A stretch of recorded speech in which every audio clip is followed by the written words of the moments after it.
Hey guys, welcome to the video today. In today's video, I'm going to show you how to replace the batteries on this Xfinity voice remote, and I'll go through this step by step. But before we begin, I wanted to let you know that I do have other videos on this Xfinity voice remote and on the X1 TV box and on the Xfinity Flex streaming device. And I'll link those videos and playlists at the end of this video. And if you're interested and have time, please check those playlists out.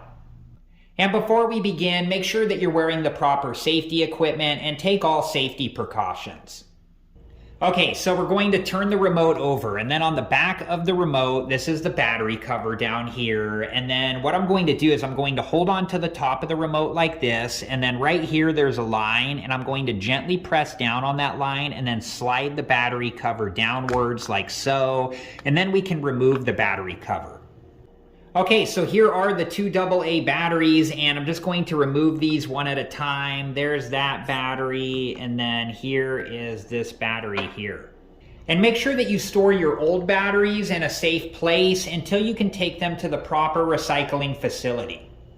Okay, so if we take a closer look at the battery compartment, on this side, there's a minus sign up here and a plus sign down here. And then on this side, there's a plus sign up here and a minus sign down here. So make sure that you install the batteries the correct direction.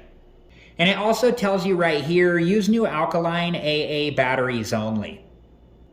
And when you install the two new AA batteries, make sure that you install them the correct direction and make sure that you install them all the way into place.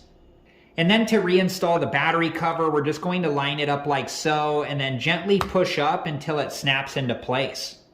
Alright guys, so that's just about it for this video, and I hope it was helpful, and thank you so much for watching. And like I said earlier, I do have other Xfinity videos that I'm going to link in playlists at the end of this video, and if you're interested and have time, please check those playlists out. Thank you guys again so much for watching. Please like, subscribe, and comment, and I hope to see you guys in the next video. Have a good one. Thank you guys for watching. Please like, subscribe, and comment, and if you have the time, check out these other great videos.